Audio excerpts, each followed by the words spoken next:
the silver and the bronze. I give you Canada, France, Germany, Serbia, and Australia. Germany, more so than Canada. I think that their talent, it's a little more tiered. You know what Dennis Schroeder's capable of, Franz Wagner, another player, Daniel Tice steps up, and Mo Wagner as well. They're built to really take advantage of the mistakes that Team USA makes, and they can make the effort plays. Newswire, only on SportsGrid. Try and set the stage for what should be a great year of NFL action.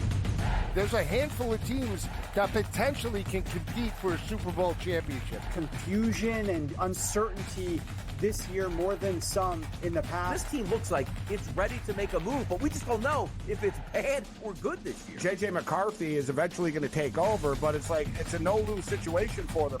I mean, they suck. They were 7-10. Only on SportsGrid.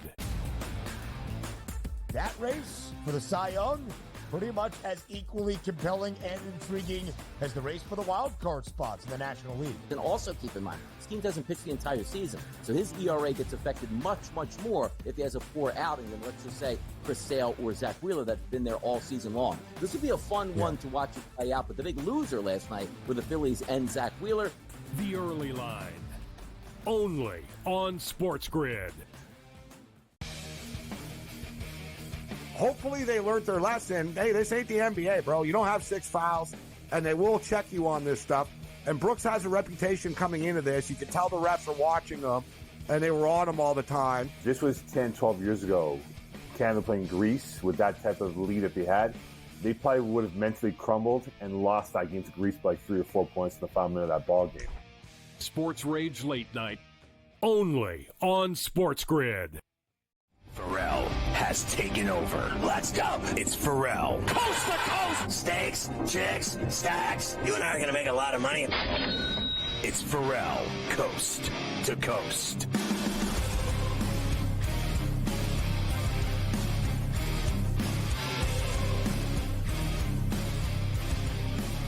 With the great mayor of Miami, Joe Ranieri, today on C2C, we go to hour number 2. We're looking at the standings in baseball. Let's go to the American League West standings and then odds and see where we're at here. Seattle has the lead again by a 1.5 over the Astros.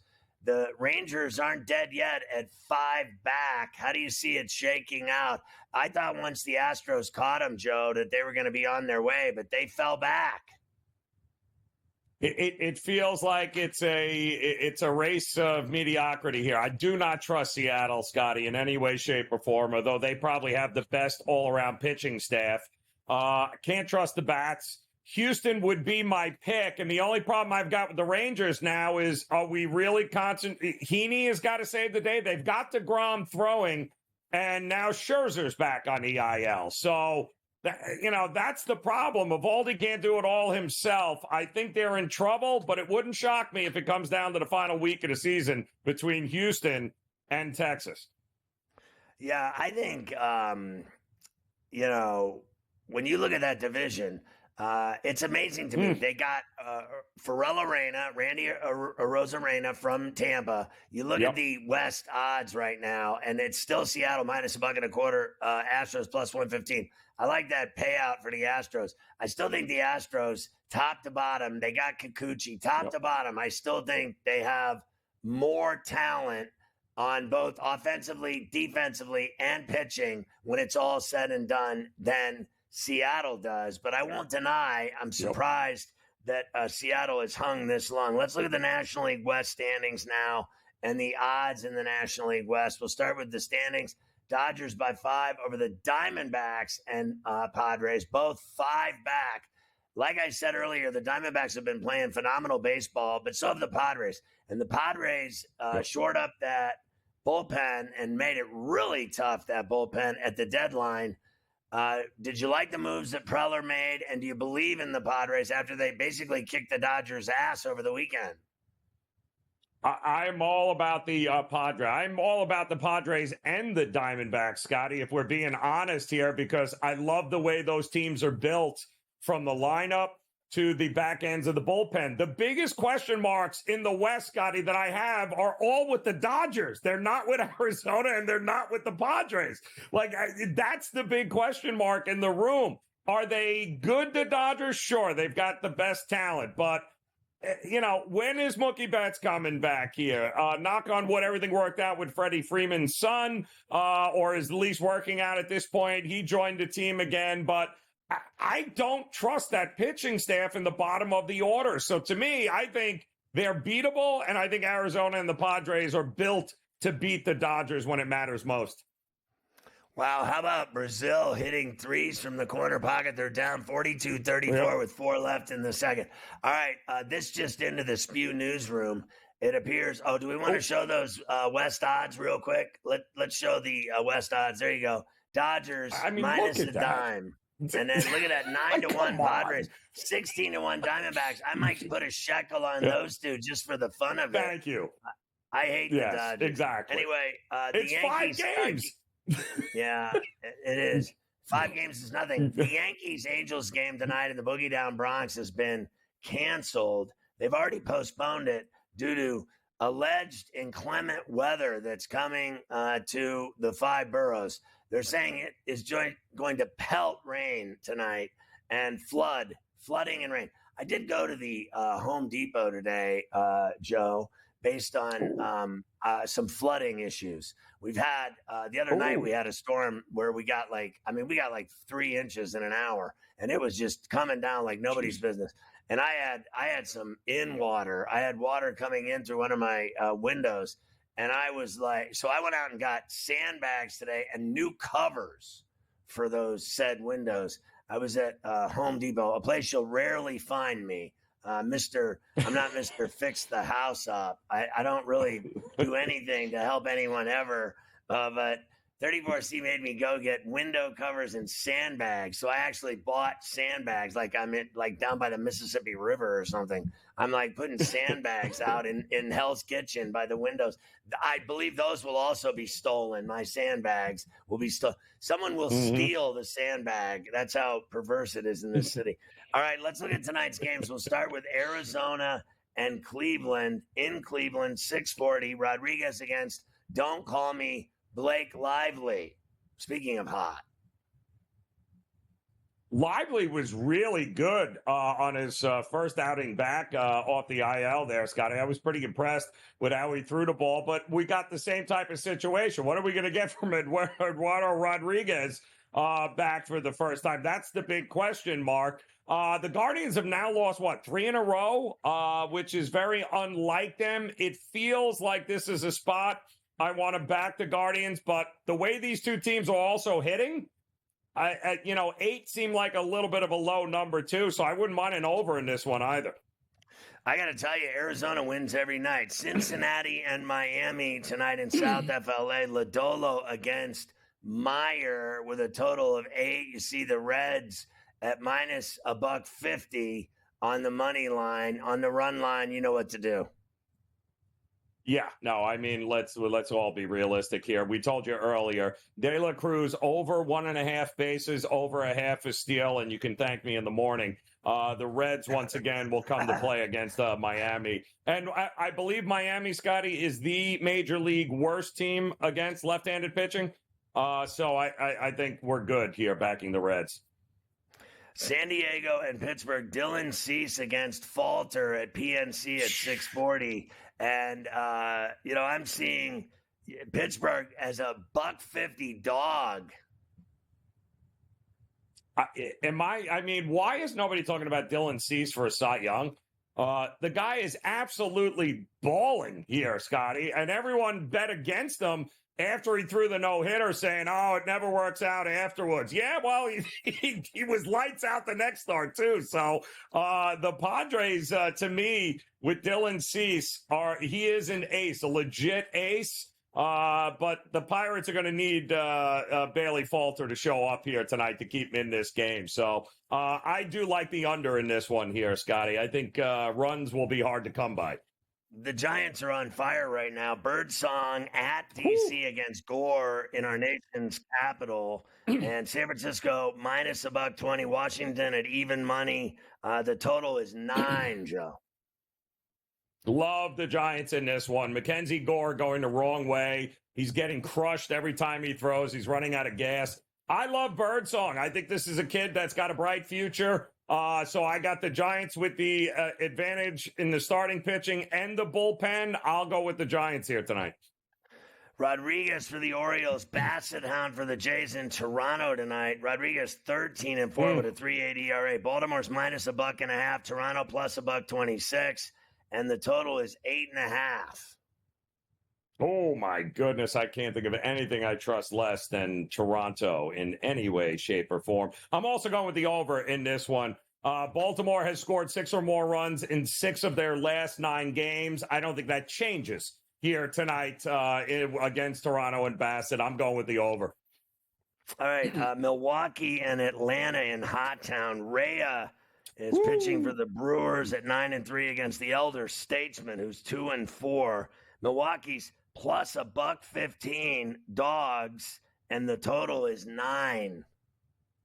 Yeah, hot, humid Atlanta night here tonight, Scotty. It would not shock me. I think both of these pitchers can be gotten, so I'm looking at team totals to go over in this one here, Scotty, both for Milwaukee and for Atlanta.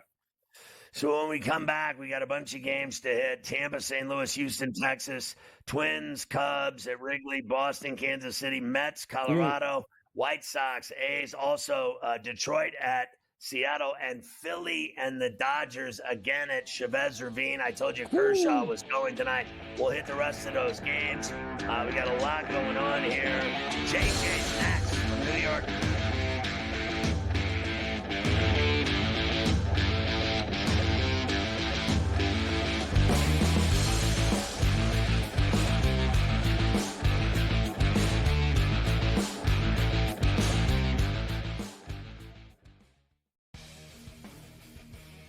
Hopefully they learned their lesson. Hey, this ain't the NBA, bro. You don't have 6 fouls, and they will check you on this stuff. And Brooks has a reputation coming into this. You can tell the refs are watching them, and they were on him all the time. This was 10, 12 years ago. Canada playing Greece with that type of lead that they had. They probably would have mentally crumbled and lost that game to Greece by 3 or 4 points in the final minute of that ball game. Sports Rage Late Night, only on SportsGrid. Try and set the stage for what should be a great year of NFL action. There's a handful of teams that potentially can compete for a Super Bowl championship. Confusion and uncertainty this year more than some in the past. This team looks like it's ready to make a move, but we just don't know if it's bad or good this year. J.J. McCarthy is eventually going to take over, but it's a no-lose situation for them. I mean, they suck. They were 7-10. Only on SportsGrid. That race for the Cy Young, pretty much as equally compelling and intriguing as the race for the wild card spots in the National League. And also keep in mind, this team doesn't pitch the entire season, so his ERA gets affected much, much more if he has a poor outing than, let's just say, Chris Sale or Zach Wheeler that's been there all season long. This would be a fun one to watch it play out, but the big loser last night were the Phillies and Zach Wheeler. The Early Line, only on SportsGrid. Their coach has a personality that is New York City. Tough, grinding, defensive, no holds barred. We muck this game up and we make you play it our way. And Tibbs has been rewarded, and he should be rewarded for what he's done with the Knicks. Betting above the rim, only on SportsGrid.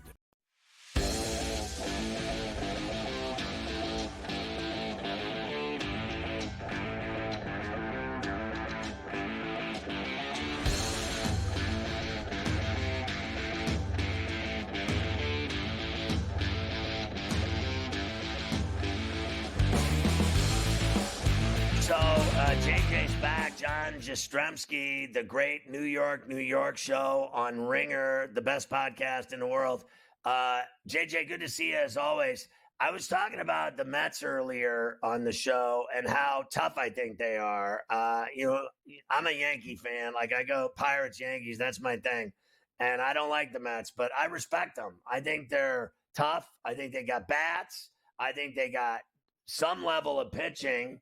And I just don't think you want to run into them in the playoffs as a wild card. That is not a lineup that you're going to have fun pitching to. Do you respect that Mets team and how dangerous they've started looking in terms of the playoffs? Well, I think you have to, Scotty, considering they started off the year 0-6. They were double-digit games under the 500 mark, and they played brilliantly in June and kind of put themselves in a position to be in position. Now, I'd be a little concerned about the bats since the All-Star break. They've been very feast or famine. You see them go score 10, 11 runs, and then you see them score 1 or 2 runs. They had that terrible series against Anaheim. Give them a lot of credit. They had to fly to St. Louis. Weird travel, bizarre situation, and you get the brilliant game out of Sean Manaea. You're going to Colorado this week. Scotty, with the schedule they have coming up at the end of this month, where they're going to get San Diego, where they're going to get Arizona, you can't mess around with a team like the Colorado Rockies. You got to score consistently in these games, and I think that will be the determining factor in whether or not the Mets are a playoff team. I don't love their rotation. It's just not deep enough. Their bullpen kind of is what it is. Can they do it consistently offensively? Not even to the level they were in June, but close to that. If the answer is yes, I think they're playing playoff baseball.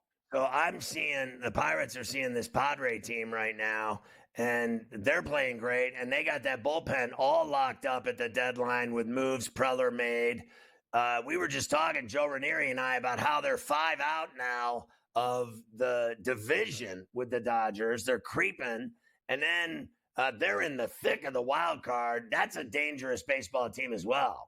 No question. And look at their schedule, Scotty. They got one of the softest schedules over the final 7 weeks of the year, to the point where I think they can flirt with the idea of chasing down the Dodgers. Now, for what it's worth, I don't think they will. I think the Dodgers will get some guys back. They'll be fine. Remember, Mookie Betts on the horizon in the next few weeks. But you're right. Preller is like a drunken sailor at the trade deadline. He's like the Rams. He doesn't care about draft picks. They don't care about picks. He doesn't care about prospects. He trades them every single year. Their bullpen is stacked. I like what they have in the rotation led by Dylan Cease. And you got to figure with their schedule being as easy as it is, San Diego, I think, slots in to be one of those 3 as far as wild cards are concerned. And how do you feel about the Yankees tied with the Orioles, the way they've looked since they got Jazz and they started winning some series? They started playing good ball and taking series back-to-back, the Phillies series. What do you think of the way they're turning the corner? Scotty, nobody was more down on the Yankees, maybe aside from our pal Mike Carver. But aside from Mike Carver, me, right? Like, they were disastrous for about 7 or 8 weeks. They had one of the worst records in the American League from Father's Day until the end of July. But that Boston Saturday night win, down to their last strike, getting the big game-tying hit from Grisham and winning that game, it kind of has been a springboard for them since. They've won 3 consecutive series. You mentioned the idea of getting Jazz Chisholm and kind of lengthening out the lineup, and the fact that their young guys are finally giving them a boost. Austin Wells has played really well. Volpe, who was kind of symbolic for the Yankees season as a whole, because when they were going great in April, he was going great. When they stunk up the joint, he stunk up the joint. And since he's been hitting again down at the bottom of the order, not putting as much pressure on him, all of a sudden the Yankees have taken off. You need guys other than Judge and Soto to go and complement this lineup. But I think the fact that the Yankees survived this nightmarish stretch from June into July, Scotty, I thought the Orioles would be more aggressive at the deadline. I don't love what I've seen from them over the last few weeks. And I kind of think it's there for the taking. I think the Yankees at this point in time are going to find a way to win the American League East, which is something, by the way, I wouldn't have said a month ago. No chance. When you are doing Ringer and doing New York, what's the hype like on the football now that it's back? We saw the Giants fighting in camp with the Lions, and we've seen the bottom line is all they talk about is Aaron Rodgers when they talk about the Jets. but we've heard all the hype about their defense and that they're going to win the East and that they're a Super Bowl contender and all this other rhetoric. What's the football talk like on New York these days? Well, Scotty, it feels like deja vu all over again with the Jets, right? Because I wondered if Jet fans, after what happened a year ago with Rodgers going down, 4 plays into the year, would be able to hype it up going into another year. Well, they've done exactly that, because all of the Jet fans in my life are thinking about a deep run in January. They're thinking about winning the AFC East. And listen, I think on paper there's a lot to like. I think the offensive line has improved. You mentioned it. There's a lot of talent on the defense, but you got a 41-year-old quarterback. I know he's a first-ballot Hall of Famer. Torn Achilles, wasn't great 2 years ago. There are questions about Aaron Rodgers. I also think there are bigger questions about their head coach, who I simply don't trust. I'm sorry. You want to tell me Robert Saleh had Zach Wilson, or is that this guy, is that that guy? You watch him coach games week in and week out. I'm sorry. So far, he has left a whole lot to be desired. I think the AFC East has a chance to have 3 playoff teams. I think Buffalo with Josh Allen has the best quarterback in the division. Miami, I think they have the best coach in the division, and they got a whole lot of speed. Listen, nobody's talking about the Dolphins, but I think all 3 go to the playoffs. A lot of questions with the Jets. Giants flying under the radar. Everyone gushing over Neighbors, gushing over Burns. Total at 6.5, though, Scotty. Listen, Giants go win 8 games. Dable's going to have to coach his rear end off. 20 seconds. I love your Dolphins. I think they're the sleeper in that East. I think they can be if they figure out how to replace Christian Wilkins. The offense will be there. Questions about cold weather is going to be there. Can the Dolphins replace Wilkins and Van Ginkel, who was so good for them a year ago? I've been hearing great things about your golf game, JJ, and not hearing great things about Carver High's performance on the links. I hear you're tearing it up. Keep it up, brother. Always good to see you on Coast to Coast, my man. Keep hitting them straight. We'll try, and Carver's getting it. Don't you worry. We'll be good. Thanks, Scotty.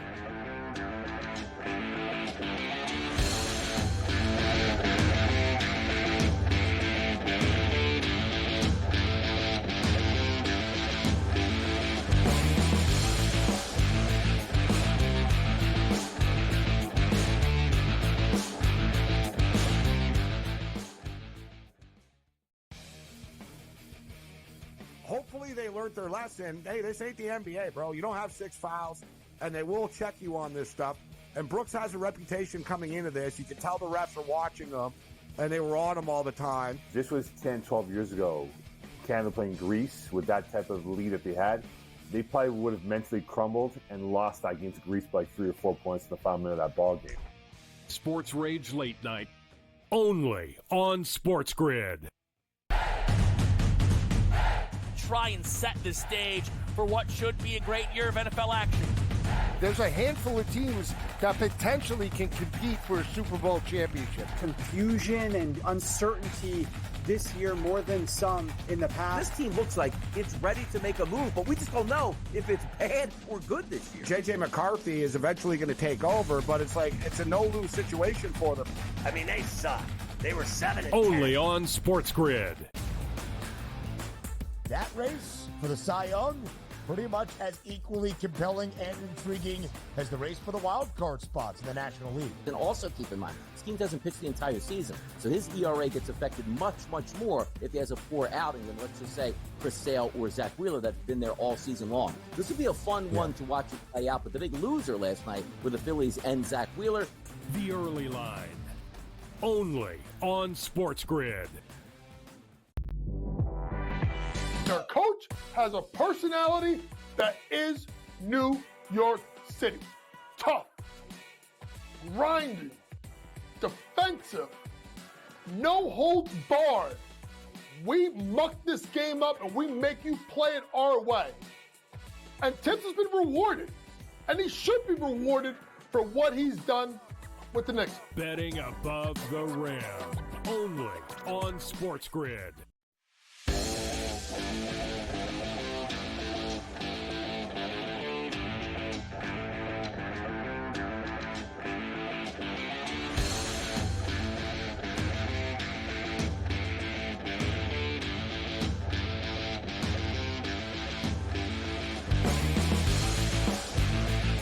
We're talking to the mayor of Miami, Joe Ranieri, and we're hitting the rest of these baseball games tonight to bet on. Let's start with Tampa and St. Louis at Busch. You've got Springs against Sonny Gray. Gray 10-6 with a 3.7 ERA. St. Louis is minus $1.55, and 7.5 is the total. Yeah, Sonny Gray has kind of been going the wrong way here since just before the All-Star break and just after here. He seems to be running out of steam. Remember how good Springs was, Scotty, before he blew his arm out? This guy was a Cy Young, candidate for Tampa. He was unbelievable. Just came off the IL. He's kind of working his way back. It feels like a good spot for an under with the way the Cardinals, and what a schedule for the Cardinals, by the way. They've had to go all over the place in the last 3 days, and now they're in Tampa. I think the under's a good look here. All right, so I guess they're going with Tyler Mahle for Texas against Valdez in Houston at Globe tonight. Right now, Houston minus $1.20, 8.5 is the total. Yeah, boy, oh boy, this feels like. Can Texas keep it going? By the way, I think 2-6 now is what Houston is in their last 8 games after being red hot. So they kind of hit a brick wall. They're starting to come back here a little bit. I think you'll agree with me.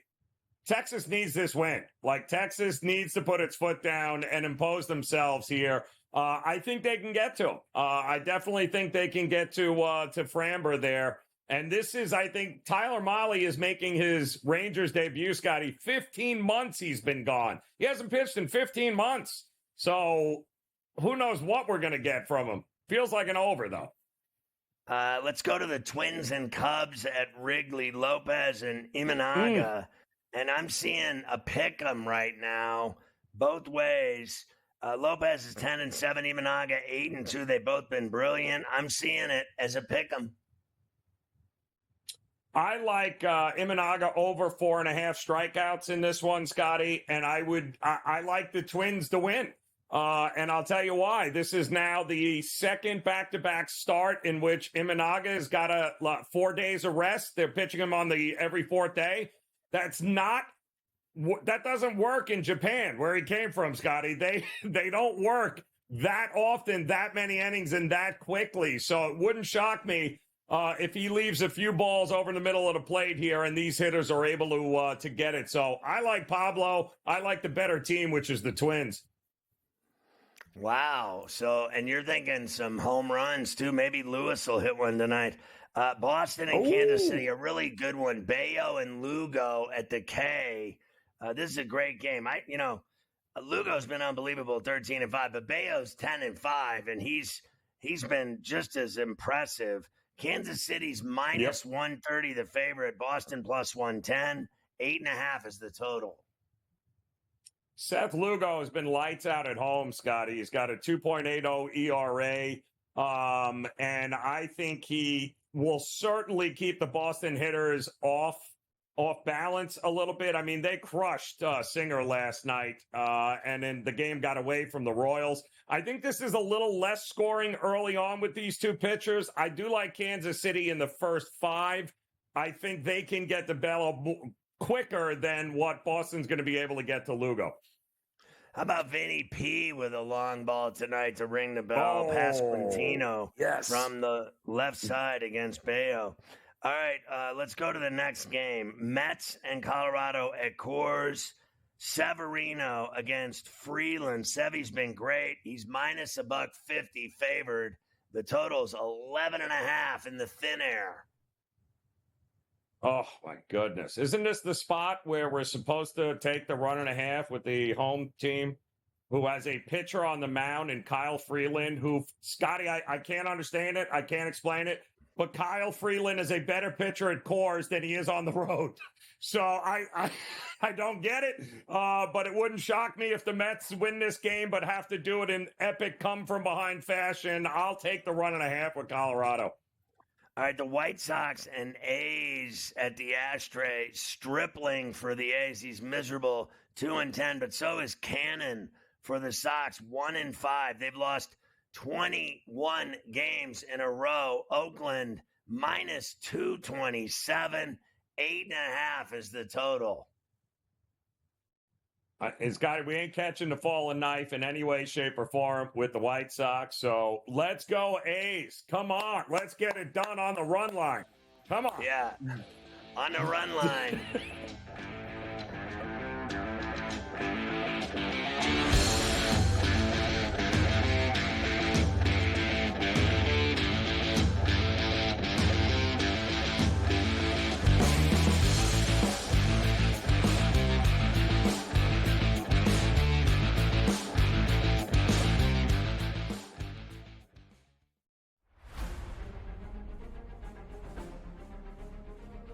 Recently, I feel like I'm not doing anything wrong. I'm not making bad swings. I don't feel like I'm making terrible decisions, and just had got a little bit of a streak of bad luck on par fives. Didn't birdie any of them at the Open, didn't birdie any of them today. It's just, and I didn't feel like I did anything terribly wrong, right? But that's just golf. It happens. What's done is done, and this week is the most important week of the year right now. If he lands it pin high, he's going to be off over the pin position and leave himself a tough putt there. That should bite now. He didn't like it by the looks of it, but he'll love it when he sees it. Just get this before that bunker. Put himself in a good position.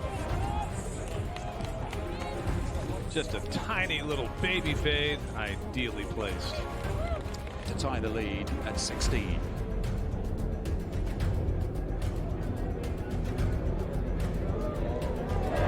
Playing well, isn't he, John Rahm? And OMG, what a championship Sunday we just witnessed.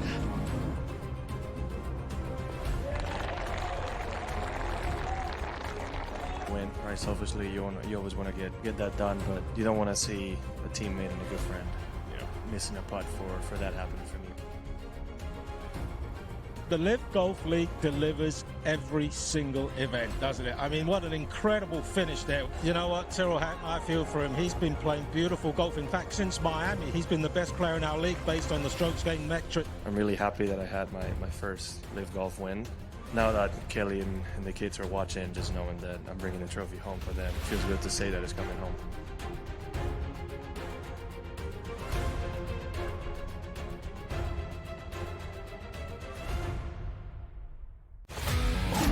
The brighter the lights, the bigger the stakes. Hunt or be hunted. Know your prey. This is a whole new jungle. This is The Lion's Share. Brought to you by BetMGM. And how about their great promotion, the Swing for the Fences free-to-play game? You can play it once a day, play as the batter, pick an area of the strike zone, get a single, double, triple, homer, or flyout, and you can win great prizes. You got to be a BetMGM Sportsbook account holder to get in on it, though, to win the rewards. And those types of rewards are parlay boost tokens, odds boost tokens, single-game parlay boost tokens, bonus spins in eligible casino states, and bonus bets even. All rewards expire within 24 hours. Carver High wins every day and uses the boost tokens to put it with the golf, and then he makes even more money cashing tickets. We continue with the last two games tonight in baseball with Joe Ranieri, Detroit and Seattle in the Pacific Northwest. Montero for Detroit. He's awful against Castillo, which you would think this would be a Seattle night. They're minus 205, 7.5 to total. Yeah, and the only way I would look, I wouldn't mind laying it the 1.5 here, Scotty, with Seattle. I think Castillo, we know he's been very, very good at home. It's not exactly a great hitter's ballpark. Detroit without Riley Green is ineffective. They're not going to score a lot of runs. I think Seattle can win this game by margin. It feels like a 5-1 kind of game, and I think that's the way I'd look at it. And then Philly and the Dodgers, the last one in Chavez Ravine tonight. Sanchez against Clayton Kershaw. Of course, Kershaw has not looked good. Sanchez is 7-7. The Dodgers and Phillies are a pick-em at this point at minus 110 each. 8.5 is the total. Yeah, a couple of different ways to look at this one. I don't hate an overlook. I think the bats can actually get going on both sides here. Scotty. I think Philadelphia can definitely get to Clayton Kershaw. And Christopher Sanchez, by the way, has been hit much harder lately, and he's also night and day from pitching at home at Citizens Bank and on the road. So the over 8.5 seems like a pretty decent number to me. I'd like to go over with Freddie Freeman back in it. All right, let's look at some Major League Baseball win totals here on the Lions Share, brought to you by BetMGM. The Yankees win total is 97.5. You got 67 wins right now, and the over is even money. The under is minus 130, and there's 49 games left. I like the over, Scotty, simply because they're not going to be able to coast at the end of the season, right? They're going to have Baltimore on their tail the entire time. They're going to want to win the American League East and not have to deal with any sort of wild card situation. So I think they're going to be total, pedal to the metal here right down. I think they get over 100 wins. I think that one is easy to me. I expect the Yankees to continue to push here towards the end of the season. All right, now to the Orioles. There is a 95.5 hanging, and the overs plus 110, the unders minus $145. They got 67 wins, same as the Yankees. 49 games left. Yeah, so, Scott, you got to think of it, right? If you like the Yankees to win it, then you probably like Baltimore to stay just under this total. I do like the Yankees to win the American League East, and I think they'll push close to 100 wins, and I think Baltimore might fall a little bit short, throw in the towel and say, let's just make it to the playoffs, and we'll go from there. Let's go to the Pirates. Their number's 80 and a hook. The over is minus about 10, the under minus 120. They have 51 games left, and I love that jersey. 76. Yeah, so you need about 25, 26 more games here. They got to win half of their games moving forward. I think the big question mark with this is how much do we believe Pittsburgh is all in on Skeens finishing the year and making a valid push to get the wild card. If you like them to make the playoffs, Scotty, you like the over win total here. I'll say that. That's for sure. The Braves are at 90 and a hook. The over is minus 115. The under, same thing. 60 wins, 51 games left for the Bravos. Wow, this is tough here. Max Fried is back, which is great for them. Chris Sale, knock on wood, has remained healthy. Scotty, Braves have been a team like we've talked about. I can't understand why they're not scoring as many runs as they did last year. Same lineup, same situation. I think Solar, getting him back in that lineup was huge. I'm going to make a push for the Braves to go over in this one, Scotty, because I think their best baseball is yet to come. The Padres is at 87.5. The over's minus 110. The under minus 120. 61 wins. 49 games left for the Friars. Think about how bad they were to start the year, too, Scotty. Remember, they couldn't hit water if they fell out of a boat. Machado was hitting like $125. It was just awful. And then, boy, oh boy, have they picked it up. They, too, to me, I think they're going to go toe-to-toe and chase the Dodgers right till the end. So you have to go over in this. I don't think they're folding at all with that bullpen. The Brewers are at 88.5. The over's plus 110. The under minus $145. They're at 62 wins with 51 left. Yeah, and I hate that Central Division. Remember when everyone was talking about the Cubs winning the division before the season started? It was all the Cubs, right? It was the Cubs. Nobody picked the Brewers, and yet here they are with 62 wins and an opportunity to run away with it, which, Scotty, could very well happen, at which point I'm looking at the under on that number there. I don't think they're going to have to push themselves to try to win that division. I think they will regardless. And the Mariners are at 87.5. The over's minus 120. The under minus 110. 59 wins. 49 left. Yeah, legit no reason for Seattle not to go over, and that's exactly why I'm betting the under, because I'm fading them down the stretch here, Scotty. There's only so many games you can only score 1 or 2 runs in, and think that you're going to be a legit contender. So I'm fading the Mariners. I do think it's Texas and Houston at the end of the day in that division. So what do you think of this USA-Brazil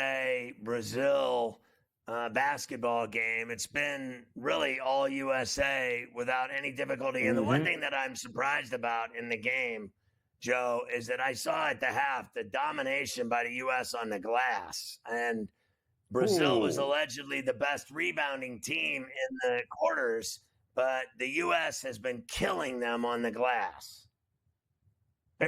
The physicality, Scotty, the one thing that I noticed, and we talked about it when this game started, we're like, wow, even Embiid has got some hops here out in the starting rotation. And he's usually, takes him an hour and a half to watch 60 minutes. But I got to tell you, they've come out, they're more effort, more physicality, more rebounding. It looks like Brazil is just shocked. They look like a stick in the mud here, and Team USA is running circles around them. So we'll see if that continues in the second half, but totally outmatched thus far. Yeah, Brazil's shooting terrible, 37%. Yeah. U.S. 58%. And then how about 56% from downtown for the U.S., 34% for Brazil from downtown. How about from the line, 71% for Brazil, 91% from the U.S. So, I mean, they're doing everything better than the Brazilians. Everything, shooting from inside the line, outside the line, from the free throw line. They're dominating all three. Yeah, it's really not even close here. I thought Brazil would have a little more success from the perimeter, given the fact that, Team USA hasn't exactly been locked down from outside. But they're not hitting anything here, and they're not getting any second chance opportunities, to your point, Scotty, with the rebound. So they are pretty much one-dimensional at this point, which is not good news. Yeah, Booker's got 15. He's hit 4 threes. Embiid's got 14. He's hit 3 threes. LeBron's got 12 with 9 dimes. And the U.S. up big on Brazil.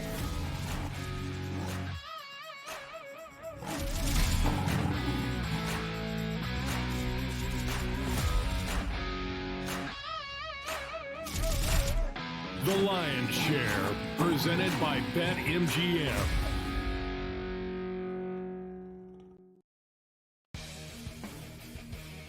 Hopefully they learned their lesson. Hey, this ain't the NBA, bro. You don't have 6 fouls, and they will check you on this stuff. And Brooks has a reputation coming into this. You can tell the refs are watching them, and they were on him all the time. This was 10, 12 years ago.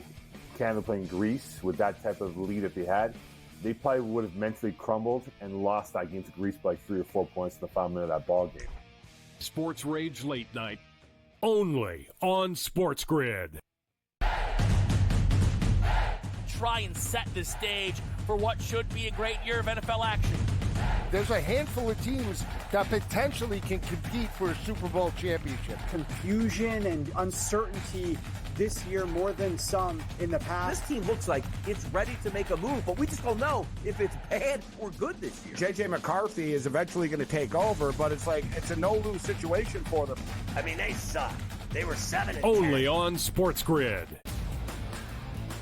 That race for the Cy Young, pretty much as equally compelling and intriguing as the race for the wild card spots in the National League. And also keep in mind, this team doesn't pitch the entire season, so his ERA gets affected much, much more if he has a poor outing than, let's just say, Chris Sale or Zach Wheeler that's been there all season long. This would be a fun one to watch it play out, but the big loser last night were the Phillies and Zach Wheeler. The Early Line, only on SportsGrid. Their coach has a personality that is New York City. Tough, grinding, defensive, no holds barred. We muck this game up and we make you play it our way. And Tibbs has been rewarded. And he should be rewarded for what he's done with the Knicks. Betting above the rim, only on SportsGrid.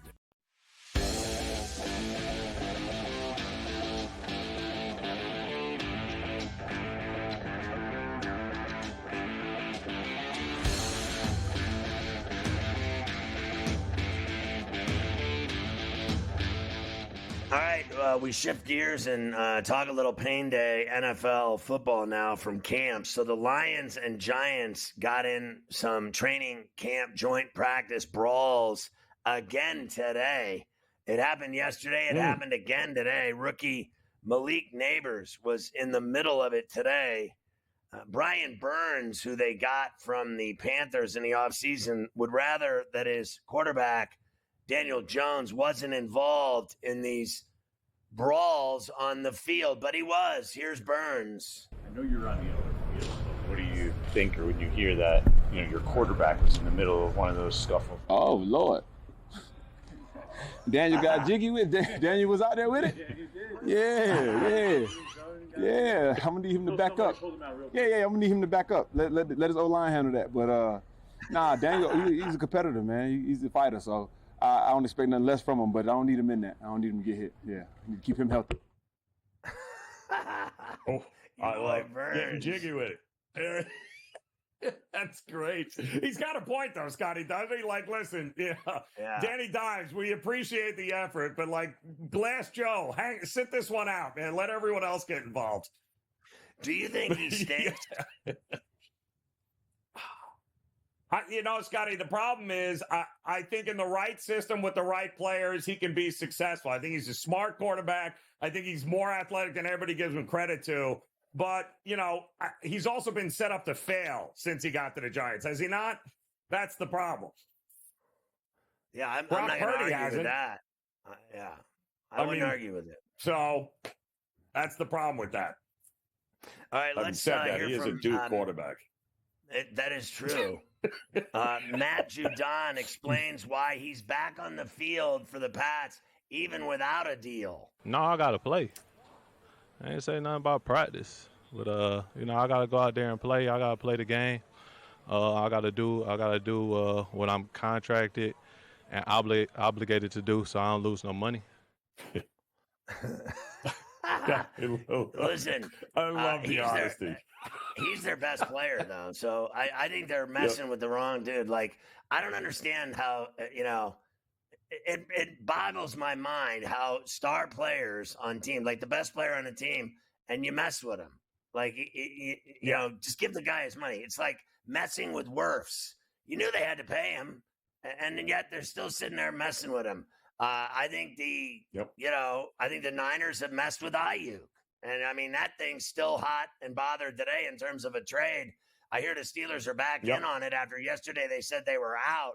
I heard today they're back in. But we'll see where he goes. But if I were the Patriots, would you not give him his money? He's their best player on the whole team. I listen, the one thing you need in a changing franchise, I mean, there's a new face, there's a new sheriff. You're basically starting a new era. You need guys like Judon to be leaders in that locker room, right? And how do you do that? Pay the man. Let him be there. Let him be the guy in that locker room that's the steady force. So I don't get the nickel and diming. Especially with him. He's your best defensive player by far. Give him the money. Yeah, eventually you just have to give him the money. You knew that Love was going to get the money. Just give him the money and just be done with it already. Now, in terms of this trade for Ayuk, you've heard the Pats, the Browns, the Steelers were, out, now back in allegedly. Who do you believe has the inside track to Brandon Ayuk? If anyone.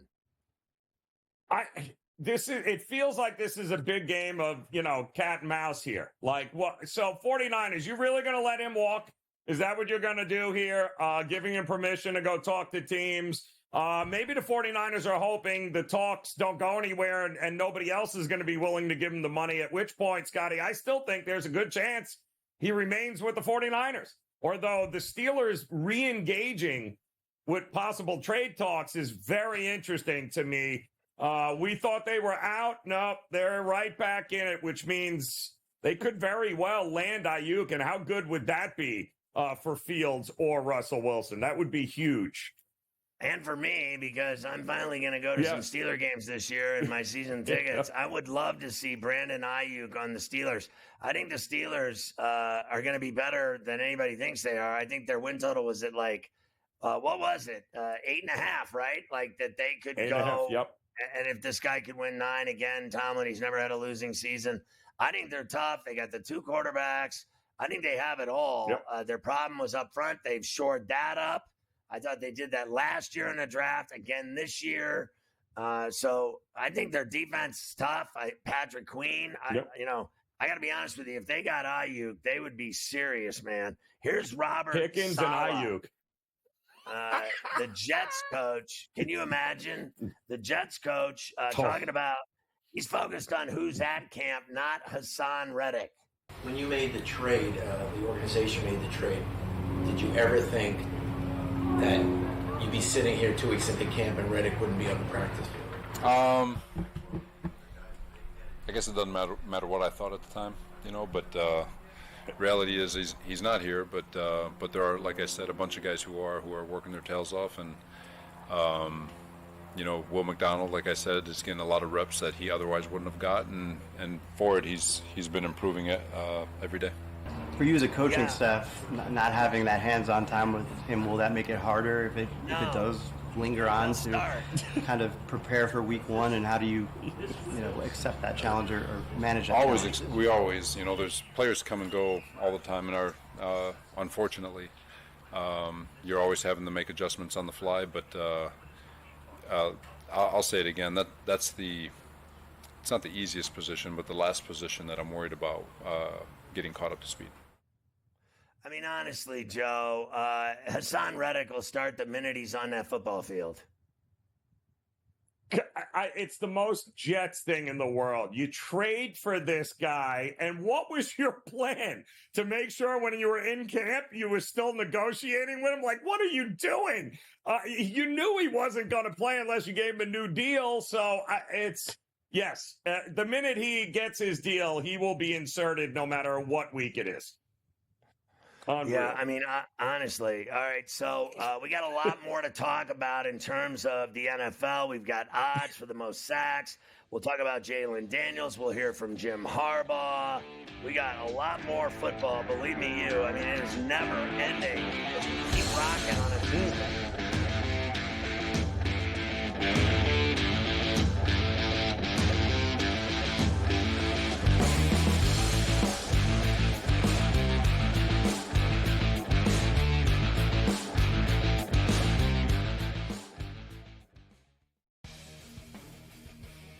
Hopefully they learned their lesson. Hey, this ain't the NBA, bro. You don't have 6 fouls, and they will check you on this stuff.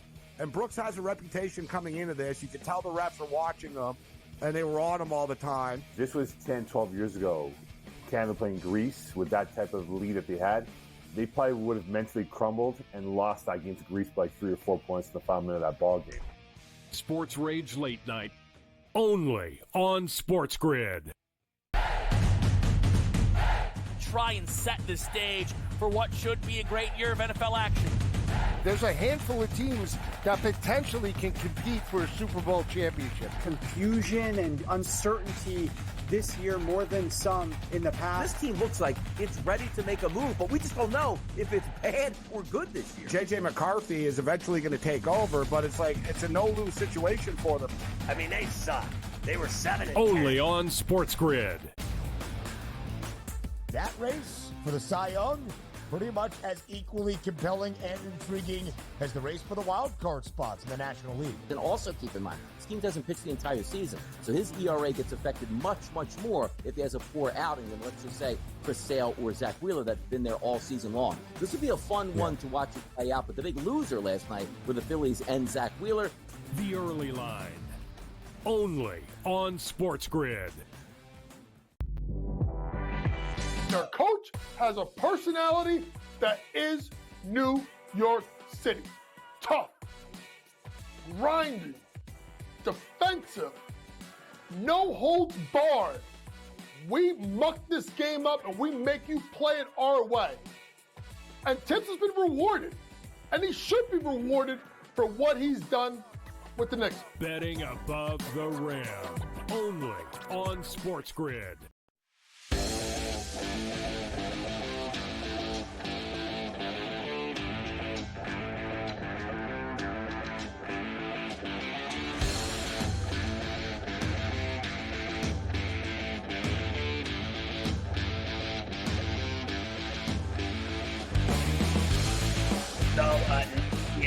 21 USA on Brazil with 8 minutes left in this game. We're talking about the NFL. We got odds to have the most sacks this season on Pain Day. And here we go. TJ Watt, the favorite, and then Parsons, Myles Garrett, Max Crosby, Trey Hendrickson, Hassan Reddick, who we were just talking about, Nick Bosa, and Chris Jones. What do you think, Joe? There's no way I'm betting against TJ Watt in this spot. And that Pittsburgh defense, I know it's chalky, Scotty, but there is no way TJ Watt would not be on my ticket here. Parsons is interesting. I worry a little bit about the injuries on the Cowboys defense. They lost their starting, edge rusher as well earlier. But TJ Watt to me is heads and tails in this spot, an opportunity to get that no problem. Jaden Daniels will play for the Commanders versus the Jets in Washington's first preseason game. Do you like that or not? Scotty, I've said it. I'll say it again. I think Jaden Daniels, when we look back on this in a couple of years, he is going to be the prize pick. He is going to be the pick of the draft, and the Bears are going to wonder how in the world did they go with Caleb Williams and not Jaden Daniels. I think the kid is that good, and I think he's in a good spot, and I think nobody is talking about him, by the way. Everyone's still talking about Caleb Williams.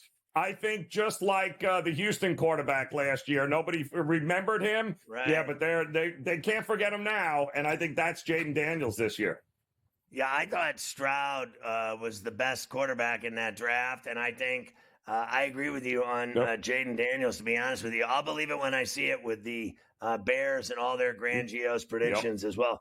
Jim Harbaugh still denying any wrongdoing while at Michigan. Here's the coach of the Chargers. Yeah, I do have a comment on that.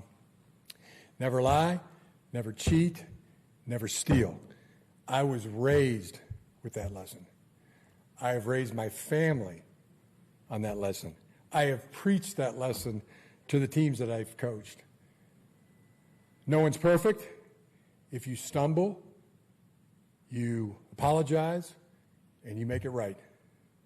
Today, I do not apologize. I did not participate, was not aware, nor complicit in those said allegations.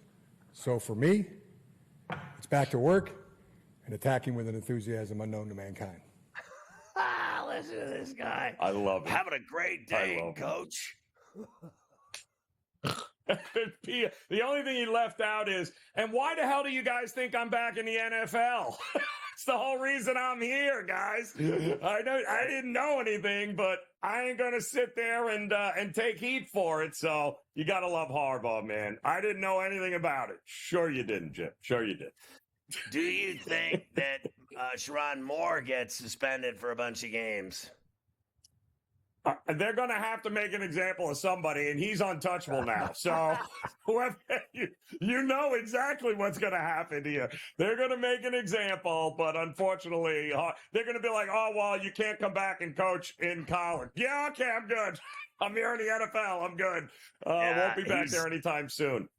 He's got it made in L.A., and they got the new Bolt facility. Here's Jonathan Taylor of the Colts talking about what Indy needs to be working on right about now. Number one, I think we just have to continue to build on our communication. Second year with everybody being together, so that's a big plus for us. It's an advantage for us, but we also have to make that an advantage for us. So we got to continue to work on our communication, making sure that when we see certain looks, kind of everybody's on that same page and not, hey, are we, we checking to this, we're checking to that. So I think we'll continue to build on that. But so far, we've been really building on it. So I'm excited where we're at this point. They need to get him going again. You know what I mean? Like, really get him going again, because he's a great player when he's on.